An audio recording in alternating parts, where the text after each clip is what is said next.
Hello and welcome to the Twisted Turnbuckle Podcast. I am Chris DiCarlo. Underneath Benny, filling in for our friend Mike DeClass tonight, is former women's pro wrestler, CAC and New England Hall of Famer, half of the True Crime Show with Benny, internet radio DJ, Miss Brittany Brown. Welcome. Thank you so much for having me. Thank you. It's We great to be appreciate here. you filling in. Yes.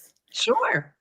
In the corner to my left, as usual, he is the player, the podcast host, the internet radio DJ, Mr. Benny Scala. Well, you know, Chris, I decided that I would like to be a Koloff. I want to be a Koloff.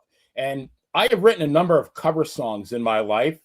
And I think I'm going to write a cover song to the Ramones. I Want to Be Sedated. It's going to be I Want to Be a Koloff. So I'm going to start working on that. You got to shave your head first, Benny. What? Oh, You got to shave your head mullet. first. Oh, God. We'll do it Hogan style. Do the top part right here, and then keep the rest. You'll be fine. There you go. Also, joining us, Ivan Koloff's granddaughter, our friend, Miss Melodie Koloff. Welcome. Thank you. I'm so glad to be here. We are also missing a historian, Mr. Tony Richards from Kentucky. Maybe he'll join in. But our main event guest tonight, he is a pro wrestler known as the White Wolf. He is Mr. Neal Koloff. Welcome, All right. sir. Well, thank you. It's actually the Russian wolf, but I will take whatever you give me. I appreciate that. Thank you so much for having me. Well, we appreciate you guys for joining us tonight. We are live right now on the Playa Entertainment Network YouTube channel. Please watch, like, and subscribe. Hello to everybody in our live chat. Benny will let us know what's going on there. And Benny, if you will, please, my video disclaimer. This is under U.S. Copyright Law 107, fair use. The clips we show here each and every week are from my own personal DVD collection. I do not sell them. I do not rent them to nobody. They are clipped for our enjoyment and to keep classic pro wrestling alive, as we also comment on them.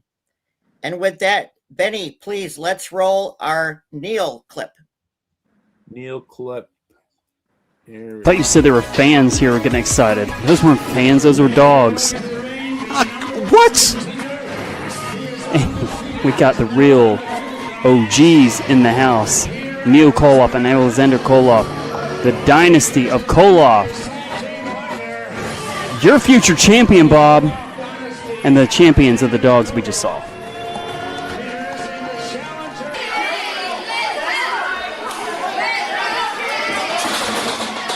Neal with that boot to the midsection now. Oh, look at that chop to the throat. Oh, a straight right to the temple. Did you see him size up that fist? That was so beautiful. Oh, now he's choking the man in the corner.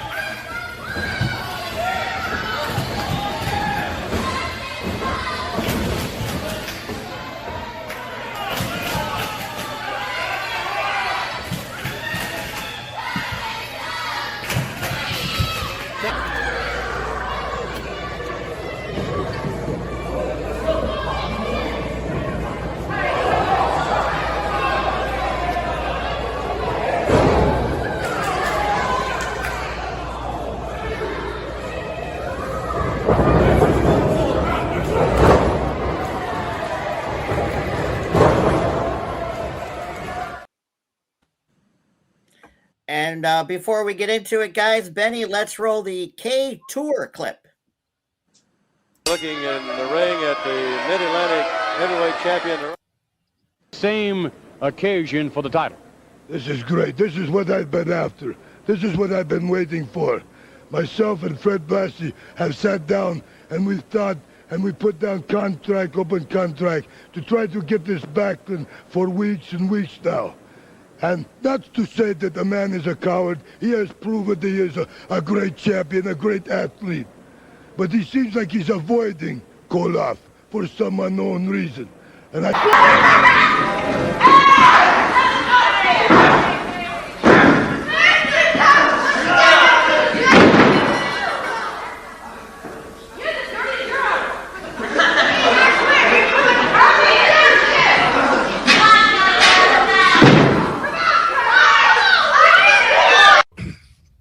99.9 Punk World Radio FM, Elite Wrestle Talk. This is episode 38, and we're joined by a prodigy within the wrestling industry. This man grew up in wrestling. He lived it. He breathed it. Now he's doing it.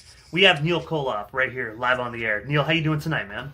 I'm great. Thank you so much for having me.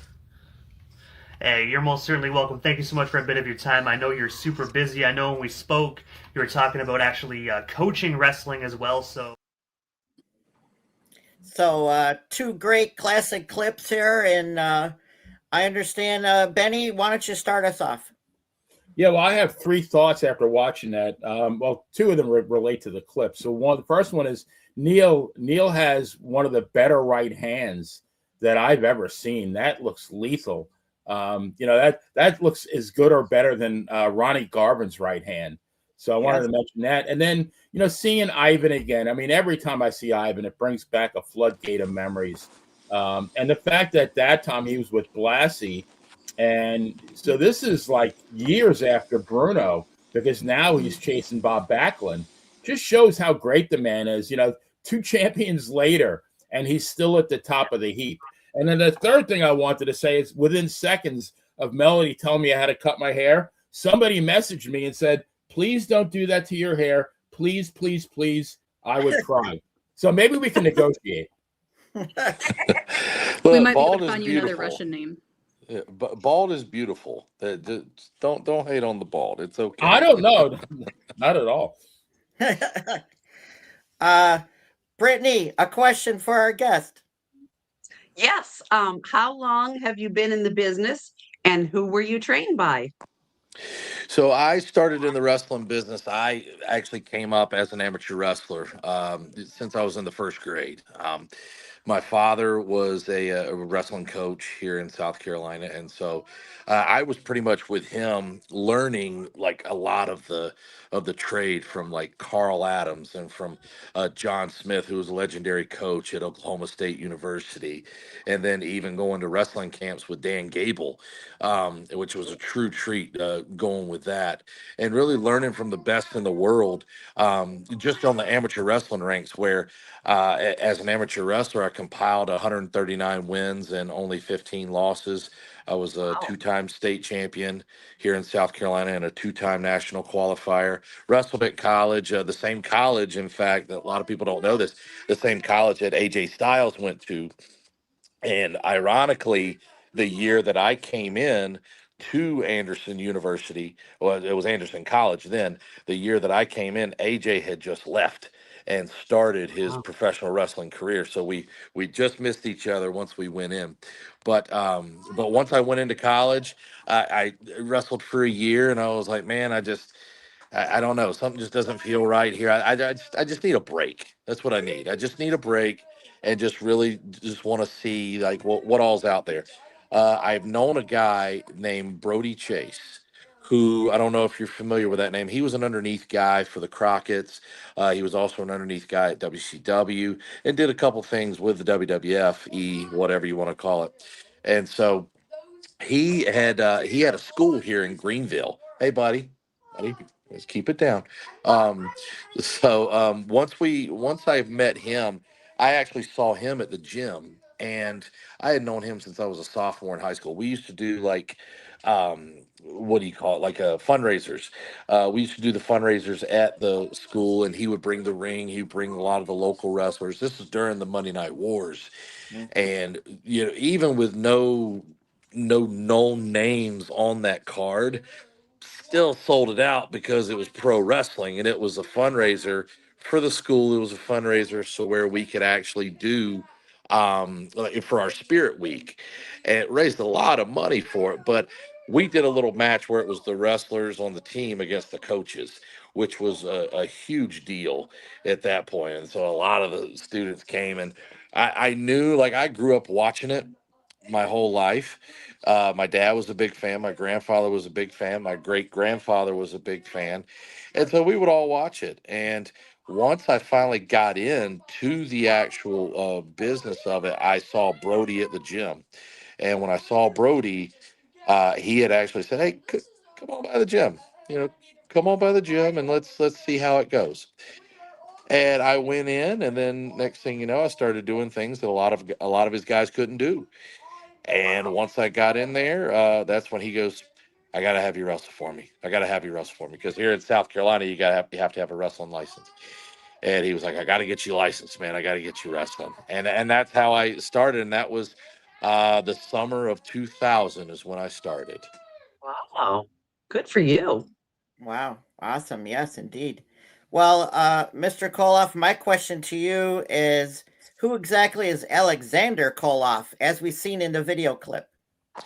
So Alexander, he was known as Tyson Dean in professional wrestling, and developed a big name for himself as Tyson Dean. He was NWA North American Heavyweight Champion. Mostly wrestled around the Georgia area, and then in Texas, and then in the Carolinas. When he came in, we started the Koloff dynasty with the blessing of Nikita and with the blessing of Aunt Renee. Once we started that, Alexander and we started actually at Wrestle America in Georgia, and then we went to the NWA where we did the Circle Squared. We were on the very first episode, but we were as Jeff Lewis, Neal, myself, former Persona, and then Tyson Dean. But we were managed by Nikita, and we were Nikita's two handpicked henchmen, and we wrestled Luke and PJ Hawks on that day. But Alexander, like, he had developed, a very good reputation for himself, still very respected in the business. A lot of injuries took him out of it, and it's unfortunate because he was a very good wrestler, a very good friend. And I wish him nothing but the best. Plus, I know his regular job was keeping him away from family a lot, and he didn't like that. Just knowing the kind of person he is, he didn't like that. And I know he wanted to be home with his wife, his son, and now that he's in a better place, like in terms of with his work, which he has a very good job. He just knew he wanted to be home, and that's Alexander. All right. Melodie, as we've seen on social media, right? Of course, Benny, this is gaining momentum. And of course, we are here and always right behind you guys to support this and have you on here. But Koloff Tour is going to be pretty successful, it looks like, this year. Yeah, we're hoping so. There's a lot of good things happening and a lot of preparation for it. But March 21st, we'll be in New York at the big event. So that's the first date of the kickoff, and we're super excited about that. Awesome. Yeah, I see a lot of things on social media. Long Island Iced B for the occasion. Not a Long Island Iced B. Long Island Iced B, because it's Brentwood is about 10 minutes from where I grew up. Really? Yeah. Wow. I've never been to New York, so I'm pretty excited. You'll enjoy it. Yeah. And hopefully not too cold for you then. Hopefully all the snow went away. Yeah. Yes. So, Benny. Yeah, I have a question for Neal. So I was actually the very first commissioner for Jimmy Valiant, his wrestling camp, BWC Boogie's wrestling camp. And for a few people that were really near and dear to him, he let them use the Valiant name to wrestle. And it was so obvious the enormous amount of pride these people had to be able to use like a truly like a wrestling royalty name. How do you feel about being able to use the name Koloff? Truly an honor. It's truly an honor. And knowing that early on in my career, when I was going by Jeff Lewis and Jeff Lewis Neal, I developed a very good career for myself, wrestling for NWA Wildside, NWA Anarchy, NWA Charlotte, NWA Mid-Atlantic, just pretty much throughout the NWA regions. And even won, a lot of the bigger titles were, they were put into the different territories that we would call it. And Wildside developed the NWA World Television title.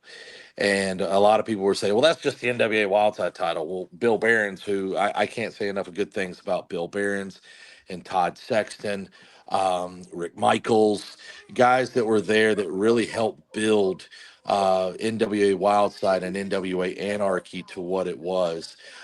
Truly an empire. that they had really built. NWA Wildside, I don't know if you're familiar, but it was the developmental for WCW before it was shut down. A lot of great stars went through there. A lot of great stars. And even stars that you see on WWE today came through Wildside, came through Anarchy. We call it the Landmark Arena in Cornelia, Georgia, because it housed so many stars. And when you looked outside that building, it was like, they have the best wrestling here. Like it looked like a dump on the outside, but it was an old schoolhouse gym in Cornelia, Georgia, and so many amazing memories that came out of there. Guys like Abyss, AJ Styles, David Young. Oh my goodness, Xavier Woods now, who was Austin Creed. My goodness, Michael Judas. I know I'm leaving so many guys out, but Hernandez, who was in LAX.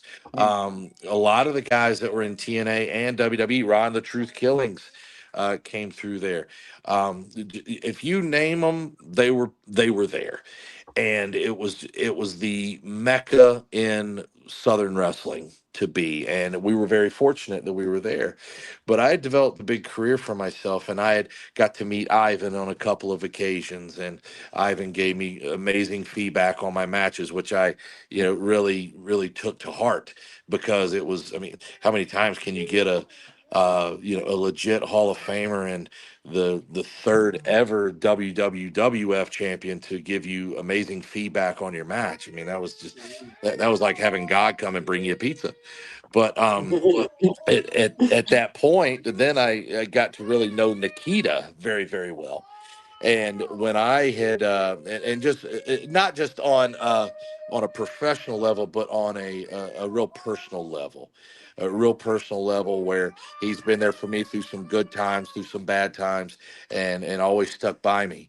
And I just remember, like, I had the idea, like, do you think it's possible that we could, keep the legacy going of the Koloffs? And at first he was apprehensive about it, but then afterwards he was like, you know what?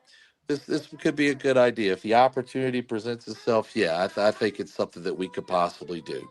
And I was extremely grateful. And then the day that it happened in Dallas, Texas, was the night that Neal Koloff was born against Jax Dane. Rest in peace, Jax. Oh, yes. And here is our other special co-host for tonight, late but never, host of the Pro Wrestling Time Tunnel podcast, our friend from Kentucky, Mr. Tony Richards. Hello, everybody. Sorry about that. Hello. Right. Hello, sir. Sorry about that. I totally discombobulated and missed the kicking the football there. Well, that's all right. Better late than never. As you know, Melody and Miss Brittany Brown, Tony, we have Mr. Neal Koloff here. So a question for our guest. Hello, Neal. How are you? I am good, sir. How are you? Good. What was your experience like being a Koloff? It's still going, brother, and it's awesome. Up until now, up until you're about to embark upon this big family tour you're about to go on. How has your experience been, and what do you anticipate happening to you this year? The sky's the limit is what I say. This year is the time in which we can, you're going to see what Neal Koloff's all about. You're going to see the family, but you're going to see exactly what Neal Koloff's all about. If you haven't seen Neal Koloff in the ring, if you haven't seen the Russian Wolf in the ring, go ahead. I go ahead and tell you, you can place your bets on me, because I'm gonna take it, and it's always good. Well, Tony did miss our opening clips, but of course, as Benny mentioned, that right hand is way better than the hands of stone, Mr. Ronnie Garvin's, Mr. Koloff. Yeah, absolutely. That's a nice endorsement. Indeed, it is. Meeting Ronnie several times. I don't know if we can exchange the right fist or what, or see which one's better. Brittany, a question. Yes. Who was your favorite opponent and who was your least favorite opponent? Wow. Yeesh. You know, I've had the I've been very fortunate to be in the ring with a lot of the best wrestlers ever. And one match that I'm extremely proud of, just for me personally, is I mean, I've been in the ring with guys like Xavier Woods, AJ, you name them. I've been in the ring with them. Big Papa Pump, Scott Steiner, Buff Bagwell. Um, just a litany of guys, but a match that I'm really proud of. We didn't do much, but just the respect that came out of it from my opponent for it was truly amazing, and that was the late Big Van Vader. Um, I I wrestled him a few years ago. It was a year before he passed away. He was on the when they said that he had 2 years to live. He went on a tour. Everybody thought he Wow. went on a tour, and I was fortunate enough to be in the ring with him. And I had some of the guys come up to him and say, "Hey, watch the flurries, kid." And then I'm just like, "Hey, you know what? If he throws them, fine." I'm in the ring with a great legend here, and I couldn't be more honored with that. And at the end of the match, once the match was over, we got to the back, and according to people that have wrestled him many times in the past, he came up and gave me a big hug, and they were like, he doesn't do that. He doesn't do Wow. that. And he just had amazing respect to the point to where Booker T was in the back and really complimented the match. He just said, if that's y'all's first time working together, he was like, my God, like that was great. And again, we didn't do much. We didn't need to. But just being out there with him was a true treat. Um, I'd have to say my least favorite opponent happened early on in my career. There was a guy at Wildside. The only thing I can remember about this is his name was Dirt. Believe it or not, that was his name. That's the name they gave him. Is he was Dirt. That was, and I was like, well, what do you talk about? And then they just said, well, it's better than shit. Let's just put it that way. So I Close said, cousins.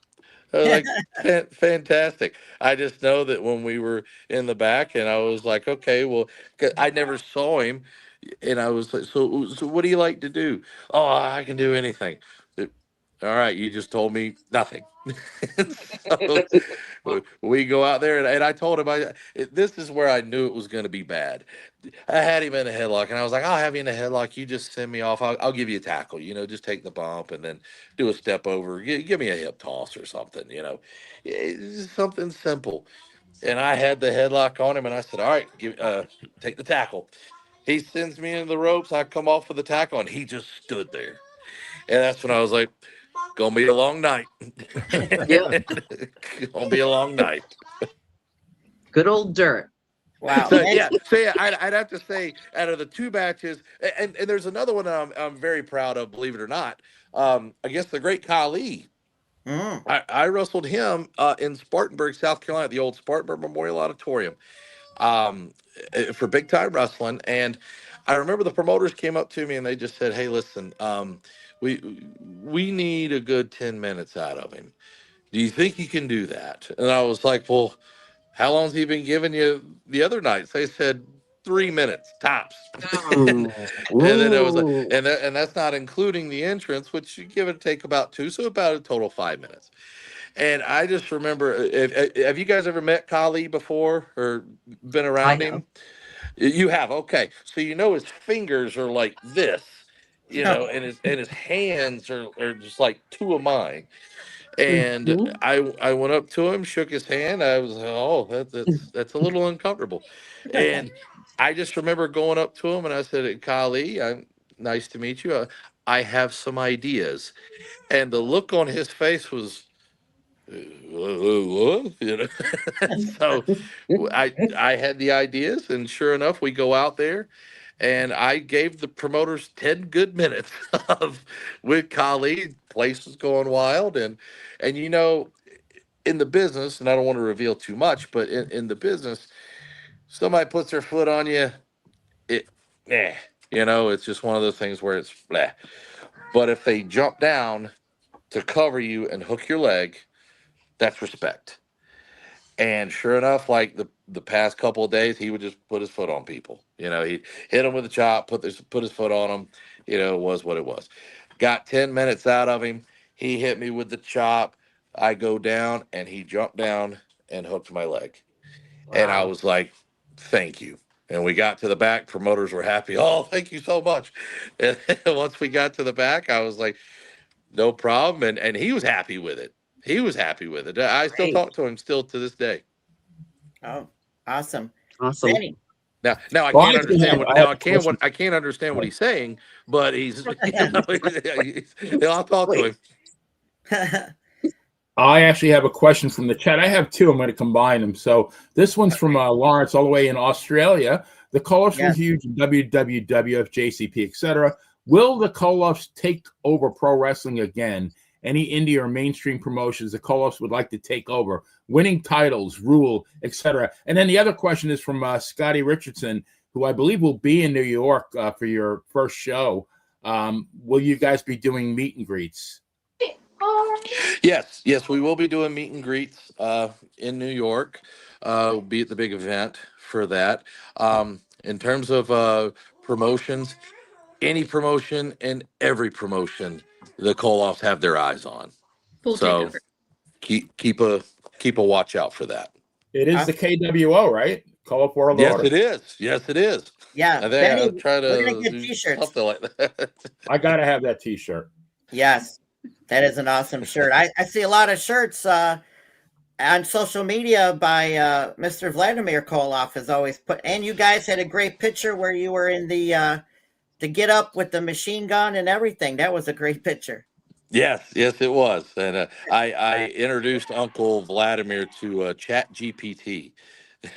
and since And our I did phones have that, blown up ever since. he's been running wild, brother. Well, I know Melodie. Hopefully, you can hook up with the Mid-Atlantic Territory Wrestling with you guys too. You know, Mr. Lee Petrie. So, yeah, we're in talks. The dates are a little hard to align for all of us, but we're working on something for sure. Awesome, Tony. A question. Neal, have we talked yet? Excuse me for not knowing, but have we talked yet about your amateur background? I mentioned that earlier. I'll be more than happy to. Say it so again. you were two-time All-State, and Yes, also you were in college for a year and a half. So my question is, what was that transition like? I've heard from a lot of people that the transition from amateur wrestling to the pro style is not the easiest one. What do you think? I actually found it pretty. I was able to adapt pretty well, just because for me being an athlete growing up, like I played football, played baseball, I swam, but wrestling was my ticket. But I knew that once I was in there, I felt at home. Just being in the pro wrestling ring, I felt at home, and being around good trainers like Brody Chase and Mickey Free, and then later on, and not the singer Mickey Free from Prince, but he was the Extreme Dream Mickey Free, real good guy, and he was actually, I can't think of who his trainer was. I was going to say Wahoo McDaniel, but I could be wrong on that. But you hear my son in the background, Lucas Koloff. That's who's yelling in the background. Training for interviews. Yeah, y'all saw him. A few of y'all saw him like right before. He sticks the tongue out and he has the chains, and then he'll look at me and go, "Who you supposed to be?" And then training for promos, man. Train him, yeah. Yeah, but then I'll spit out the line that I do, where I actually learned in Russian, like "Ya tibya." Я мощный Neal Koloff, никто не может остановить меня сейчас. And then he's just like, say, you hear? Hey, come here and talk to everybody, That's buddy. Cool. Awesome. But to my background, I found it where I adapted really well, and then even being mentored by Kevin Sullivan, later on going on different tours with him overseas. I've just heard that, in the amateurs, you're trained to take advantage of your opponent at any time and try to pin them and try to beat them, right? Yes, but in the pro situation, you're actually trying to make them look better. So some amateurs found that hard to make that mental adjustment. True, yeah, which is why growing up I was a fan of Kurt Angle, because my father, believe it or not, he actually served as a security or not security, I shouldn't say that, but it was it was some sort of help that him and a buddy of his that they taught school together. They got selected to help out at the '96 Olympics in Atlanta, and one of the events that my dad actually got to be a part of, because he kept requesting, and it kept getting denied. But then at the last minute, somebody pulled out, and then they said, "You're in," and it was Greco-Roman and freestyle wrestling. And once he went in, like the time in which he had my mom and I go to watch the Olympics, it was literally Kurt Angle's first round match and his first 2 round matches, and then his quarterfinal match. So I was able to watch him live, but then my dad took me backstage and I got to meet him, which was awesome. So, but to see him transition to where he was in the pro ranks, I love that. And so I tried to model after that as well, but with a different style. So I found it like extremely adaptable for myself. Great. Awesome. Brittany. I would like to ask, I'd like to know a little about what you're planning on doing, or what your ultimate goal is by doing this Koloff around the country thing. What is the ultimate goal? Is it to get booked on tons of shows? Or is there another one along with that? I think that's for Melodie first. Well, I'd like to hear Neal's answer to that one first. Oh. So you know what? I always aim big in everything I do. I've been to the WWE. I've been to TNA. I've been overseas. So and I've been to the NWA, and places that I've never been to is AEW, and I'm aiming for it all. I'm aiming for it all. If you have a promotion, I'm ready for it. And NWA, AEW, it doesn't matter. Like I'm ready for it all. Great. Melodie. I definitely would say Neal's got more of the career side of the Koloffs, but I don't wrestle.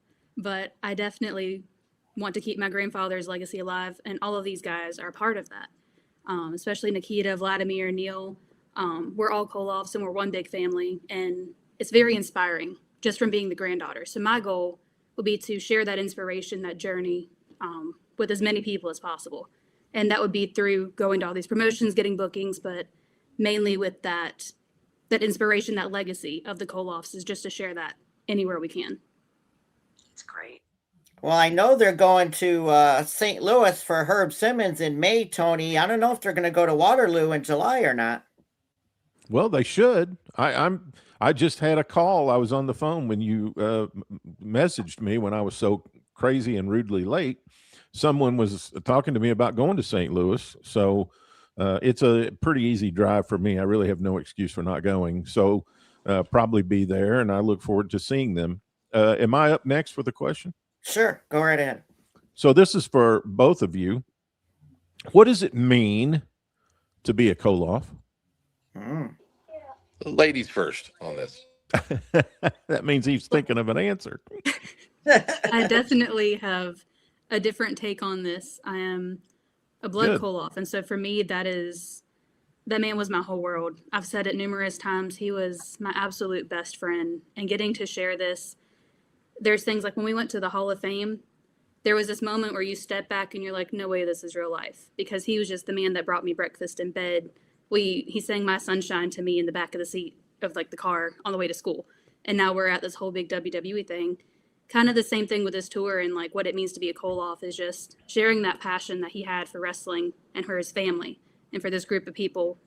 I think sharing that family status with everybody is something that's very important to be a Koloff. I've got a follow-up question for you. Okay. Since you laid that nice foundation down there, let me ask you this. What are your expectations of people who take on the Koloff name? Oh, I like that question.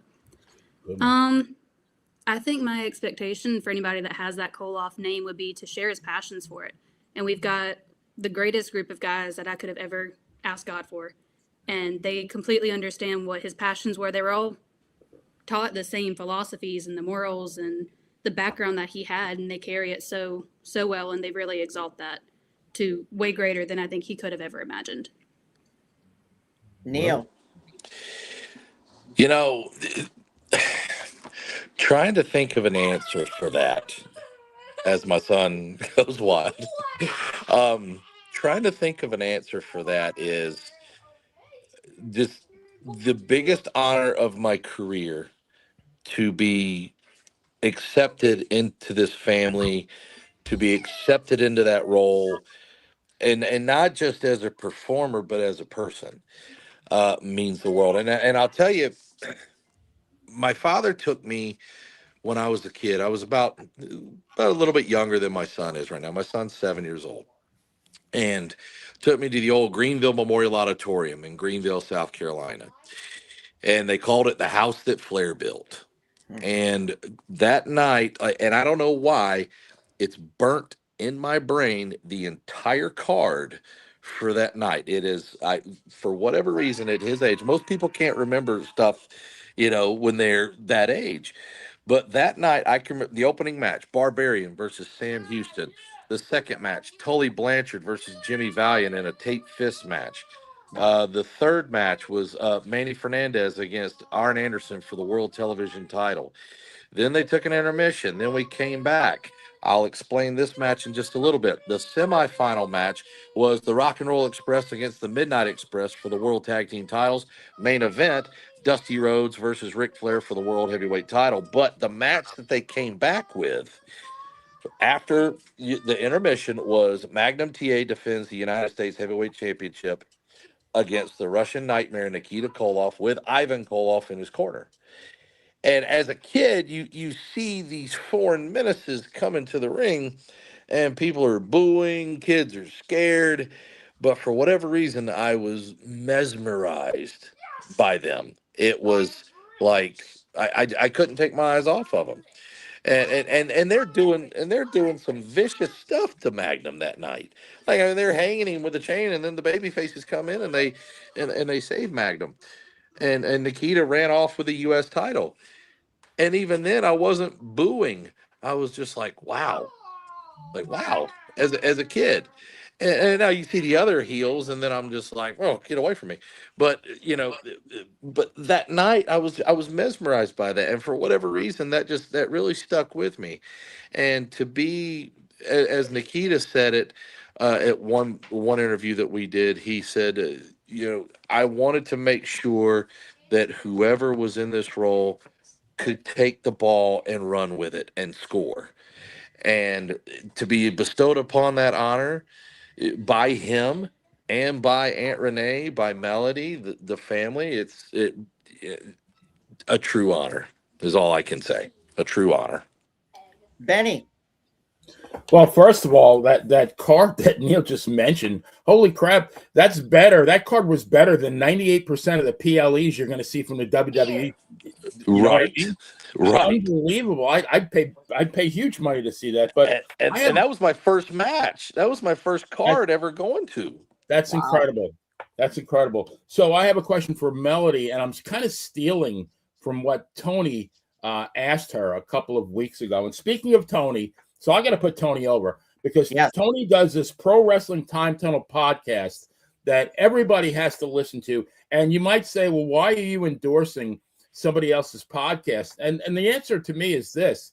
I think every single one of us are here for the same reason. We all love the sacred history of professional wrestling, and we all want to do our part to keep it alive And so I listen to a lot of different podcasts, and I had to do a home show in St. Pete this past weekend, and I got to listen to Tony interview Lizzie. What's her last name, Tony? Lizzie Flanagan. Yeah, and she did a book about Gino Hernandez. What a great interview. I mean, I want to buy that book now. And stuff like that. And Gino Hernandez, him and Magnum TA, to me, are the two biggest what ifs in the history of professional wrestling. What if Gino hadn't died? What if Magnum hadn't gotten in the car accident? But I'm getting very long-winded here. My question actually is to Melodie. So Melodie, and I have to think you have given this some thought. And I know Tony asked you kind of, but back in the day when Uncle Ivan, or Papa Ivan to you, was in his heyday, I could have seen you be his manager. And so I guess my question is, have you given that thought? What would your name have been? Would you have used a heavy Russian accent? Do you think you could have generated nuclear heat? Because I think the answer would be absolutely yes. Oh, 100%. Actually, my mom, when she was growing up in the 80s, 90s, she was his manager. She would go around and take him to the ring, hold the chain, stuff like that. But definitely see more of Melodie in the ring scene in the future, hopefully. I think Vladimir's taken upon himself to call me Melovia. So I guess Melovia is where we're going. Okay.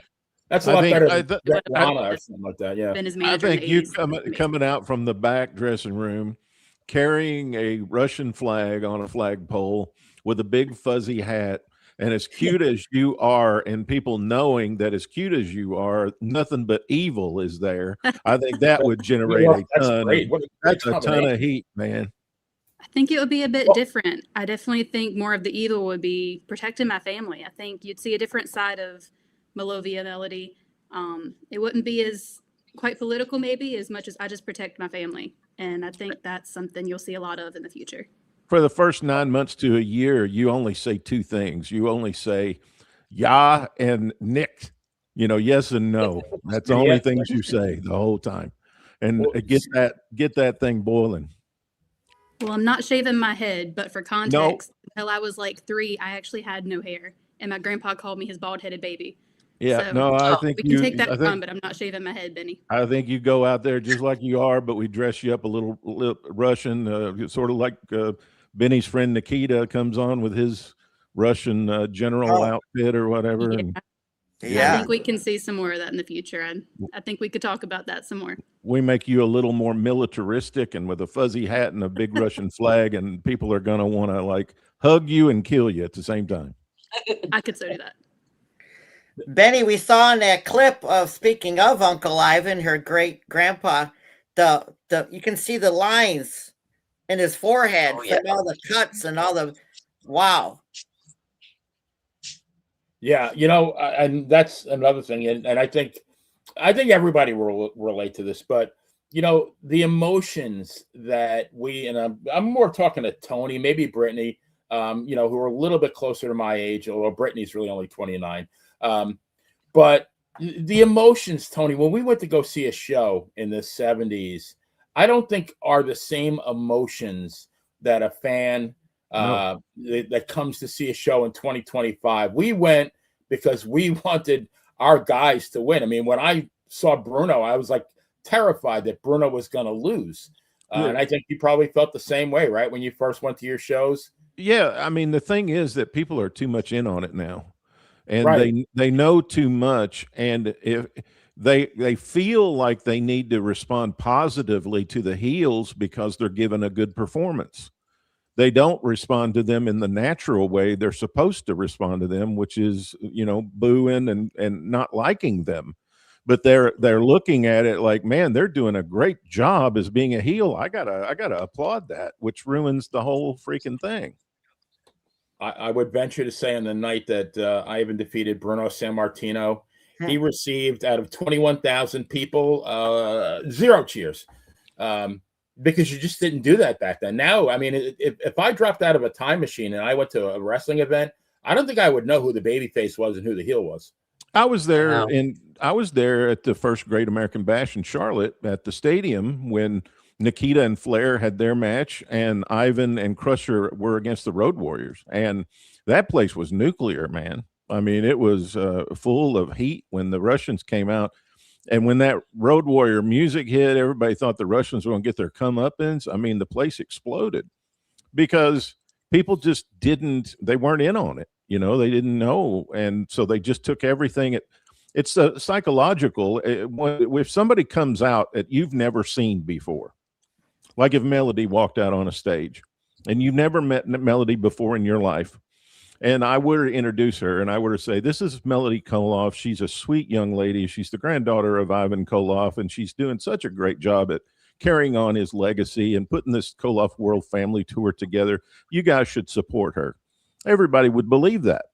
If I brought her out on stage and you'd never met her before, and I said, this girl is sadistic killer, and she is from Russia, and she'd just soon kill you to look at you, and she's already put 2 or 3 families, she's already done home invasion and put 2 or 3 families in the hospital, you'd believe that. I mean, in the old days, whatever was put in front of you psychologically, you just believed it. And that was the difference back then. There is no way I did not believe that Ivan Koloff was not from Russia. That's right. That's right. Right. And I didn't believe he was even American. Like when he talked, when I saw that shoot interview and heard him, I was amazed. Well, I'll tell you, one night, Alexander and I, we were teaming up in Barnesville, Georgia. If you don't know where that is, Google it. That's all I can say. We were teaming up, and at the very end, Sickle 1, 2, 3 decided that, hey, we're just going to jump this guy even more. We need more heat. So we took the chain, sickled him a little bit more. He was smart enough to bleed from the mouth. So then we decided to hang him. And baby faces come out with chairs. We skedaddle. In Georgia. In Georgia. And then apparently this family of 14 did not like that one bit. And they came out of the stands after Alexander and I. However, I have a 13-foot chain that I can swing pretty good. And I had it, and as they're coming after me, or after me and Alexander, or Alexander and I, if I can get my English right, one of them's reaching in his pocket. And I said, what you gonna do? What you gonna do? And then he pulled out a pocket knife. And the second he did that, I said, do it again, and I'm gonna break your blanket arm, was what I said. And at that point, he pulled it out, whipped it. And the second that happened, I was like, let's go. And I'm swinging the chain, swinging it. Alexander got more angry at that than anything, where he grabbed a chair and started hitting it. And he was spazzing pretty bad. And the second I'm swinging it, getting the people away, Alexander and I, we get to the back safely. Security comes up, and then they said, you want us to get that SOB out of here? And I was like, no, absolutely not. As a matter of fact, if you don't mind, please give him and his family tickets for on behalf of us, and tell him to invite people to the next one. Because if I can't get that particular kind of heat anywhere else, I know I can get it here. Yeah. And it was beautiful. That's the best I can say. Right. I mean, the security guys are wanting to kill the heat. Right. And that's when I had to stop them. I was like, please don't do that. No, we worked so hard for this. No. But it worked out well, and those people came back. Awesome. Hated us even more. And I love it. Brittany. Melodie, I have a question for you. Did you ever consider being a female wrestler? And my guess is it's no. And if it's no, why?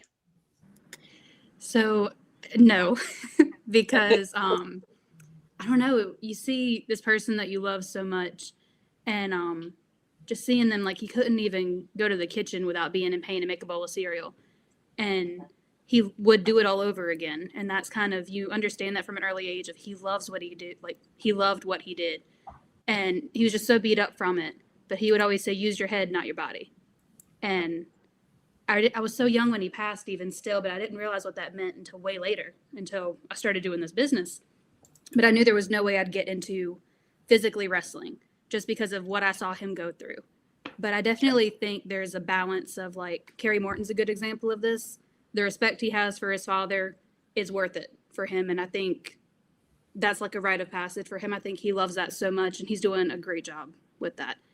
But I definitely don't think it's what my grandfather would have wanted for me. So, no, I never wanted to be a wrestler. Had a feeling. There we go, Benny. From the great, dangerous Dave Starr, Ivan Koloff was one of the greatest wrestlers and villains I ever saw. I saw him many times at Boston Garden. I hated him growing up. Please convey that message. And I know that he would have loved to have heard that. Yeah. Well, hopefully he dangerous. Is that Dangerous Dave? Is that correct? Yes. He's one of our podmates on True Crime on Monday night. Oh, okay. Well, he can come and meet us May 2nd at the New England Fan Fest. It's about an hour from Boston, so he can come and meet us there. All over again. Dave was also trained by Keller Kowalski. Wow, that's awesome. So there you go, Brittany. You can meet them in person. Yes, and I know right where that is. I know the person that runs it very well. Well, we look forward to seeing you there, and look forward to meeting you and chatting more then. Absolutely. Yeah, definitely. Tony, a question. You just mentioned that Georgia card and the confrontation with the Georgianite there. In addition to that memory, what's the best memory of being a Koloff you've made so far?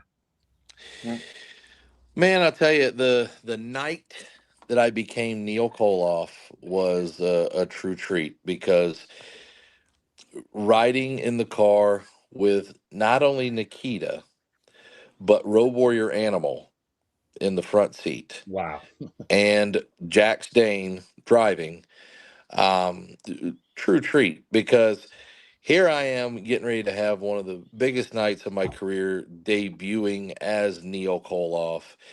And I'm watching my uncle and one of his long high school buddies, who is a great legend in this business, one of the best ever, just sharing stories of Crockett, of Japan, of WWF, WWE, WCW, and I'm sitting there like, hey, just give me some popcorn, brother. I'm fine here, but hearing that, and then not only that, but also having another mentor of mine, Kevin Sullivan, there that night, witnessing it as I went out to the ring to become Neal Koloff. One of the greatest memories I'll cherish for the rest of my life, because that night Nikita and I got to beat up Jack Dane, and Road Warrior Animal made the save. And so not many people get to have that on their resume as a debut. And right. I've had some of the greatest that I've been in the ring with, and that night that sealed it for me on that one. Very cool. Benny. Yeah, Lawrence, our buddy from Brisbane, Australia, made a request for you guys to come there as part of the tour. Are you guys open to maybe, if things go really well, which I'm sure they will, maybe extending it and going to other places? Absolutely, I would love to go to Aussie. I was just telling my wife the other day, I was like, if we could go to any country, what country would you like to go to? And she's like, oh man, like England, Italy, stuff like that. Well, what about you? And then I was like, England, Italy, I'm right there with you, honey, but also Australia was the next one. I've always wanted to go to Australia, and Japan. I've always wanted to go those places. So I did a couple of international tours. Ironically, the first two I did were in Nigeria, of all places. And that's where I got to get close with Kevin Sullivan and Shelton Benjamin, of all people. We had to become real close because myself and him and Kevin Sullivan were almost kidnapped in Nigeria. If you're ready for the story, I'll go ahead and give you that one. But then I did a small small little town in Italy just on our way back. Then in Ethiopia, I did a couple of shows, and then the last tour I did was in China for Ricky Nelson, and that was fun. The tour in China was fun, but it's a memory I'll never forget about being kidnapped in Nigeria. Wow. Well, Benny, I think we want to hear that, right? Oh, I think absolutely. so. I'm not asking another question until we hear the story. Yeah, I'm all ears for that one.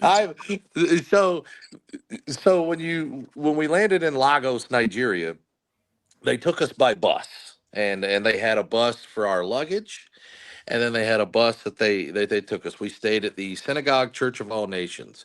A guy that ran it, I believe he passed away. That ran it. His name was Prophet T.P. Joshua, who he ran it, and behind it he had like state of the art, like just immaculate like accommodations for people that were either celebrities or athletes, whatever that wanted to come. He had amazing accommodations for them. And then we went from there and went to Abuja, which, believe it or not, is the nicer part of Nigeria. And once we went there, they didn't have the accommodations that Lagos had. But excuse me, what they did was they hired people off the street to take us where we needed to go, and they paid them to do that. Well, this one night we were going to go to dinner and just to hang out, just have a couple cocktails or whatever while we're out there. So they had a couple of people in their car. Well, myself and Shelton Benjamin and Kevin Sullivan, we were like, all right, hey, let's ride together. Let's all ride together. So we got in the final car that was in the back. Shelton's in the front seat. I'm behind the driver. Kevin Sullivan is to my right. And every car over there it's like the European style, but it's 5-speed. I was raised, my grandfather raised me on 5 speeds. So, that was a plus. I was like, oh, at least I know I can drive the cars over here. It's pretty cool. So then we go, and they told every single person that was right there going, they said, everybody stay in the line, do not venture off. If the cars go off on the exit, you go off on the exit. And they told these people that. So we were there listening to these instructions. Well, as we're driving, we see all the cars going off on the exit. Our driver just starts to stay straight. And that's when we were like, oh boy. Now, if you've never met Kevin gets very animated when he gets anxiety ridden. And the arms start flailing like he's doing the breaststroke, and he's, doing whatever. Bro, what's going on here? What's going on? And so he's in the back. I was like, well, just hang on. Maybe he knows a shortcut. That's all I was saying to him. Maybe he knows a shortcut. Let's trust him a little bit. And while he's going straight, we go into a town that we've never seen. And we've been all over this place. And Shelton, I don't know if you ever had a chance to meet Shelton, but he's a big boy from here in South Carolina.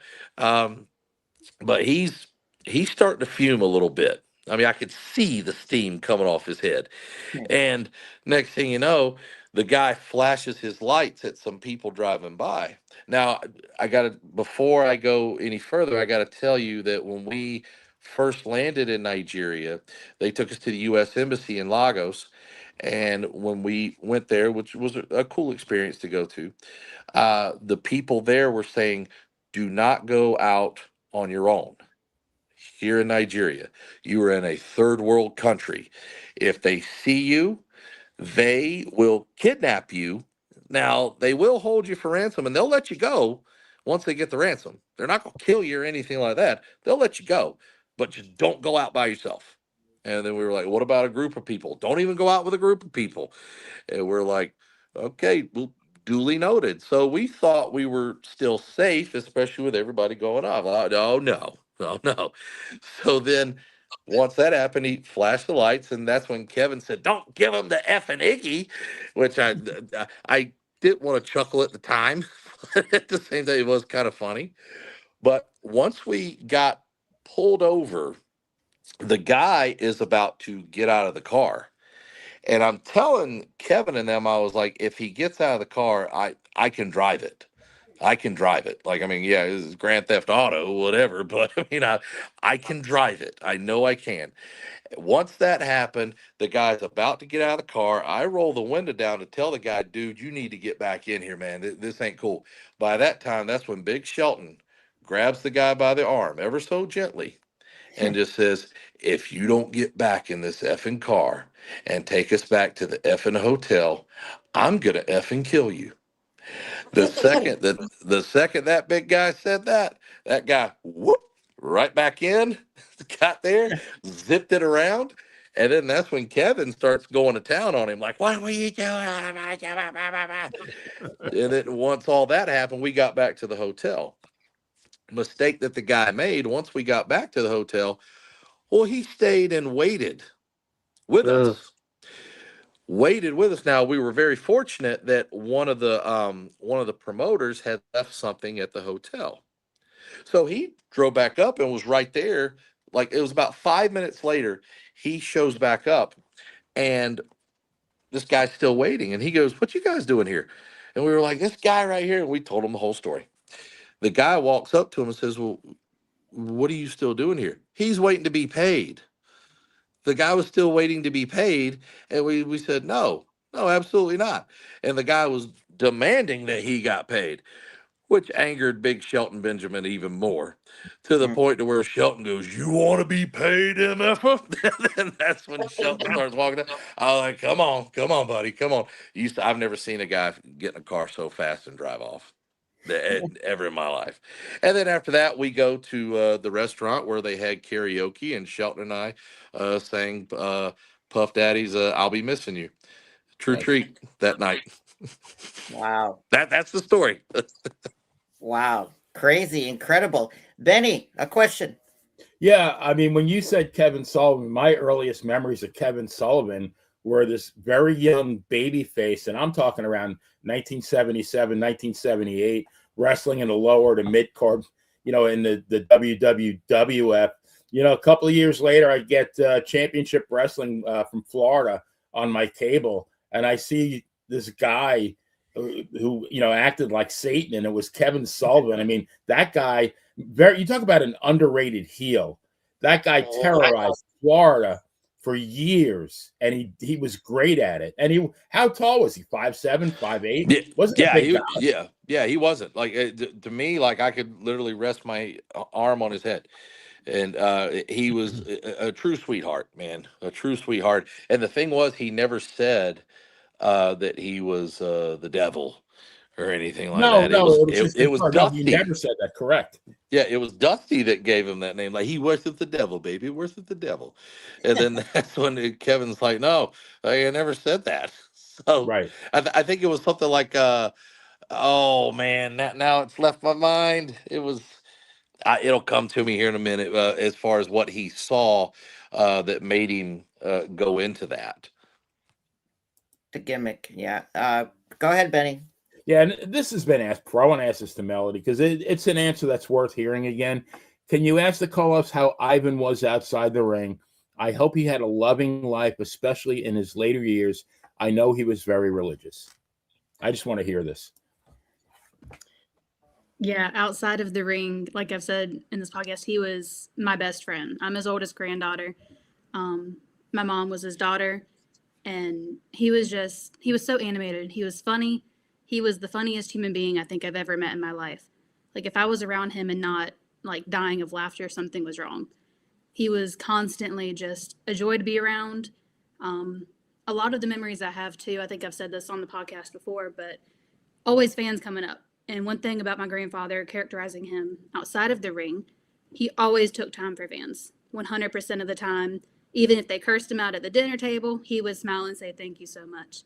He loved people. He loved inspiring people, and he loved his family. He was one of the greatest men I've ever known in my life. Tony. This question for both of you. Melodie, you will take this question a little bit differently than Neal will. Neal will take it in more of a wrestling type thing. But when you're getting feedback on your performance, whether it's in wrestling or whether it's in leading the Koloff family or providing the marketing or whatever, which one would you rather hear first? Would you rather hear what you're doing right or what you're doing wrong? Neal, do you want to go first one on that one? Sure. Yeah. I'm all about any sort of constructive criticism. I take it very, very well. Um, what I don't enjoy is being yelled at when that happens. But I've had some great teachers along the way. And one of the things that when I came up through NWA Wildside and NWA Anarchy was having the great pleasure to work with Bill Behrens, who Bill is actually AJ Styles' personal manager and just an all around wonderful human being. Him and Todd Sexton both are just amazing people. But we always said, like in the back with whether it was Wildside or Anarchy, you haven't made it until you got a Bill Barron's tongue lashing, and I've had many of them. But the thing is that when Bill would do that, it wasn't to chastise you, it wasn't to make you feel like that big. It wasn't that. He did it because he wanted to see everyone get better. He wanted to see everyone get to that next level. There were some people where he would have hard conversations with, to where it's like, this probably isn't for you, but still give it your best. And that's the one thing I really truly admire about Bill, is that if he saw something in you, he would really work hard for you, and he would really push you hard. And even those that, even if he thought that they didn't have a future in it, he would still help them in many ways. But that's the thing, is like, I appreciate the constructive criticism. Tell me, I mean, granted, tell me what I did right, but I want to hear more about what I did wrong. I want to hear more what I did wrong, so where I can improve myself to make it to that next level. I think you're up, Melody. I definitely would say I'm in a position to where a lot of the people that I work with are a lot older than me.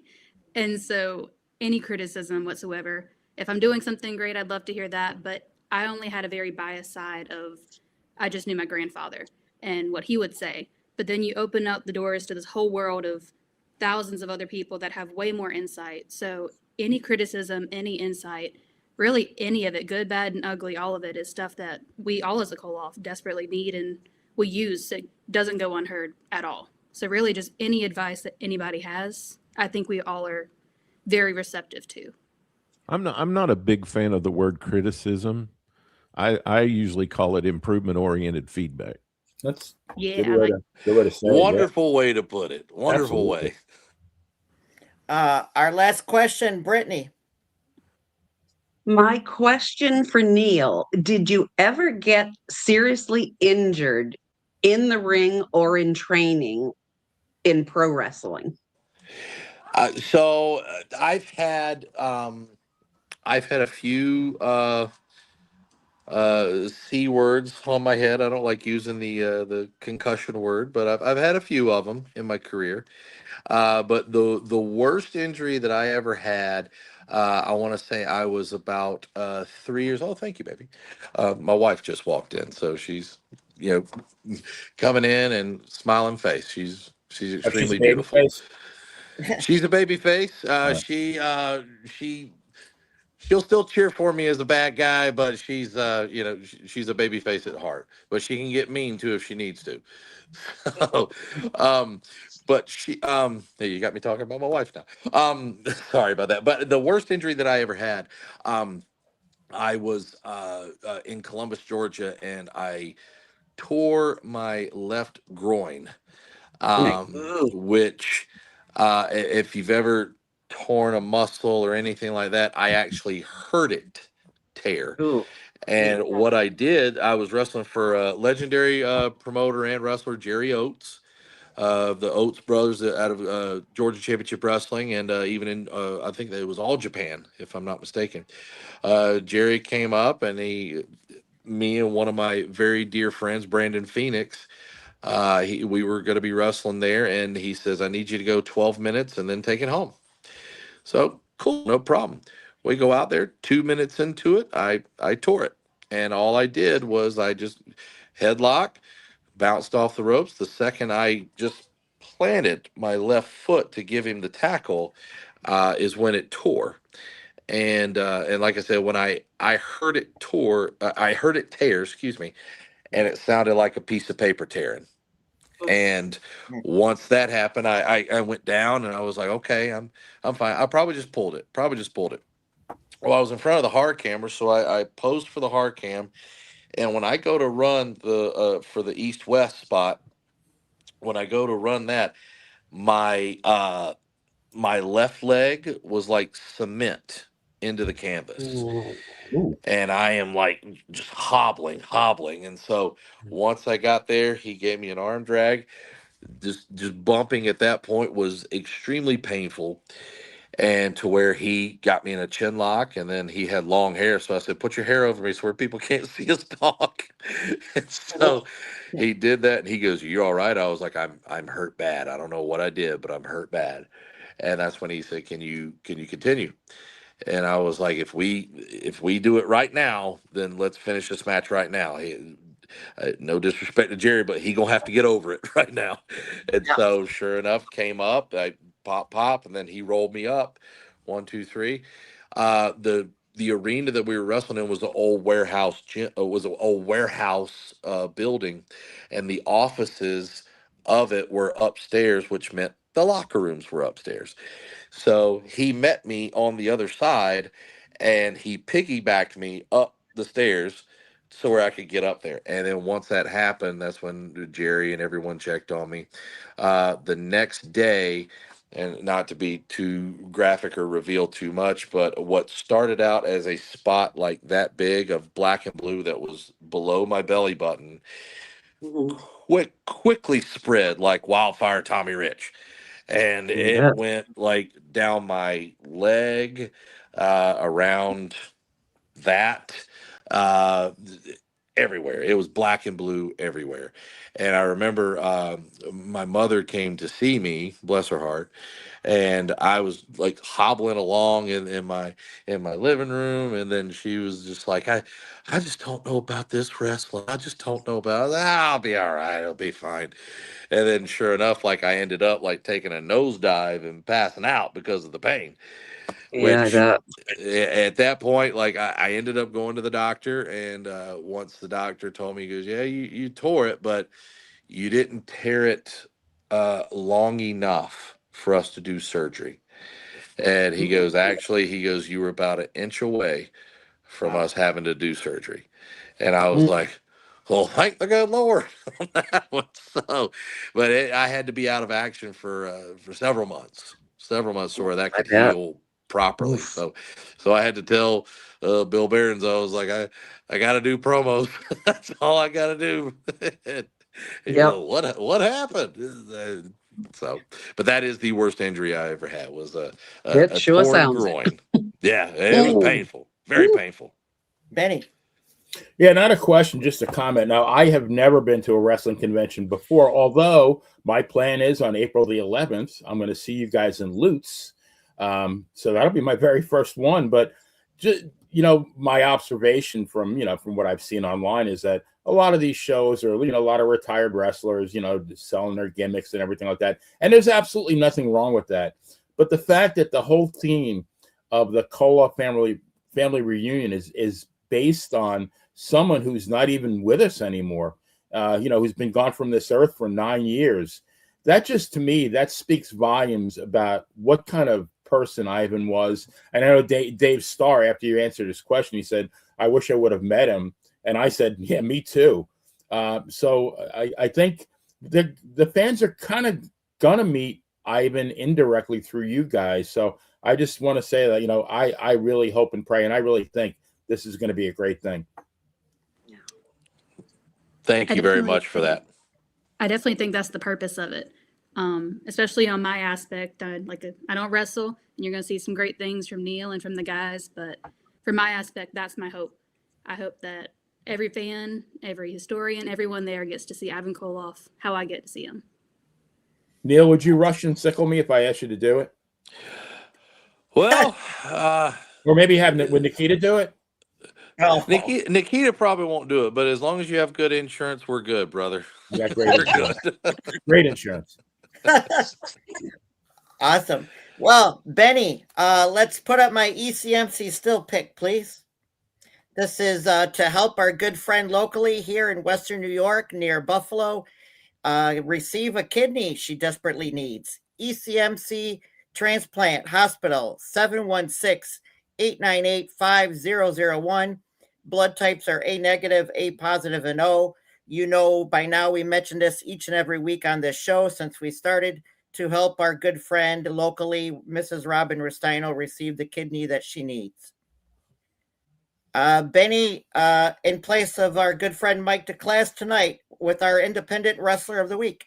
We're going to do this a little bit different tonight. I think all of you have heard of the 6 degrees of Kevin Bacon. Well, we're going to do the 6 degrees of Ivan Koloff because the indie wrestler this week is Rex Lawless, who is the VCW Virginia Championship Wrestling heavyweight champion. And my very good friend, and you guys might even know him, George Pontas, was the commissioner of VCW. And I told him that you guys were going to be on. And I said, you guys, I'm sure you met Ivan. So he sent me this. Nice. Very long that's ago. Awesome. I love that so much. Oh, George, he's a great guy. You know George? I've met him several times, and he's just a wonderful human being. Can't say enough good things. George was a very prominent educator in the, I guess they call it the Hampton Bays area in Virginia. And when I first, talked to him, I said, you remind me of, I don't know if you guys have ever seen the movie Mr. Holland's Opus with Richard Dreyfuss. Great movie about a teacher who gives his entire life to education. And then eventually, they have a big reunion where, kids who were like now, middle-aged adults, come back to greet him. And George has that kind of legacy. So, yeah, I love this picture. Yes, awesome. And our military. So I'm sorry, I don't mean to interrupt, but this is the other kitty. You saw Big Goose earlier, Goose Koloff. This is Toulouse Koloff. The tattoo. I got a full farm here. There's Koloffs everywhere. There are Koloffs everywhere. The prettiest one is my wife. She's extremely beautiful, and so she's the prettiest one in the household here. And so we got 2 dogs, 2 cats, boy, girl. So the dogs are over there sleeping right now. I don't want to get them up. Wow, awesome. Benny, our military salute to service this week. Yes, and continuing the 6 degrees of Ivan Koloff, the salute to service is Arnold Skolin, a.k.a. the Golden Boy, a WWE Hall of Famer, the manager for both Bruno Sammartino and Bob Backlund, who served in the United States Marine Corps. But Ivan Koloff was on January 18th, 1971. Bruno had just gotten pinned by a man named Ivan Koloff and lost his heavyweight title that he had held for 7 years and 8 months. And Bruno said the crowd was so quiet that he thought he had sustained hearing loss. And the first person in the ring after Ivan left, I believe, was Arnold Skolin. And I'm sure they crossed paths. And Arnold started talking to Bruno, and Bruno said, "Well, wait a minute, I can hear you." So, I guess it's just a crowd that you talk about to get 21,000 people to stay silent is an incredible feat, but Ivan managed to do it. Yes, indeed. Benny, my PSA of the week, please. This week is St. Jude's Children Research Hospital. They're based out of Minnesota. It is stjudes.org. As we all know, we see the commercials all the time on our TVs throughout the year, and St. Jude's is definitely a worthy cause to donate as they help children with all types of cancer. So real quick, before you do anything else, I have to acknowledge this person. Brittany's going to be happy to see this. Brittany, Mrs. P is in the house. All right. Yes. Hi, Mrs. P. Mrs. P is Barbara Parmigiano. She listens to all of our shows. She watches them all. She listens to us both on the radio. She's just a great lady. Yes, absolutely. Yes, I indeed. I'm usually in the chat on the True Crime Night and on Wednesday night, and I got to know most of these people, and I appreciate and thank them for checking in our show tonight on Thursday night, and I like them all. Mr. Tony Richards, Brittany Brown, thank you so much for joining us tonight, and Brittany filling in for Mike DeClass. Tony, we'll see you next week in our big Hollywood Square show with their relative, the Russian bull, Mr. Vladimir Koloff, taking our center square. Benny, I can't wait for next week. I love Hollywood Squares. Melodie and Neal, we thank you and appreciate you joining us tonight live, and more to come this year. Of course, we know Melodie knows that me and Benny are in social media supporting this great cause. Thank you so much. Thank you for having us, and thank you for having me. It's been an honor, and it's been fun to be able to talk to you guys. It's been awesome. Pleasure. Yeah, we thank y'all so much for everything y'all do, and y'all are great friends of ours. We love y'all so much. Likewise. Awesome. Yes, likewise. Well, like we said, next week, live Thursday night, March 5th, right here on the Player Entertainment Network YouTube channel, 7:05 Eastern Time. About a 2-hour show. Tony is our Hollywood Square show. And like we said, Mr. Vladimir Koloff taking the center square, along with yourself, Mr. Petrie, Mr. Pat Sims, Terry Sullivan, and more historians. We can't wait for next week. Going to be a great show, everybody. Come on by and join us. We welcome you all, and we're going to be here next week and going to be talking lots of great wrestling history. Right, indeed. And Brittany, you've been in Hollywood Squares a couple times before, too. I have, and I enjoyed myself every time, and I love watching it. Awesome. Well, thank you again, everybody. We appreciate you. Please watch, like, and subscribe. And Benny, why don't you take us out of here? Take care. Good night. Thank you. Good night. Good night.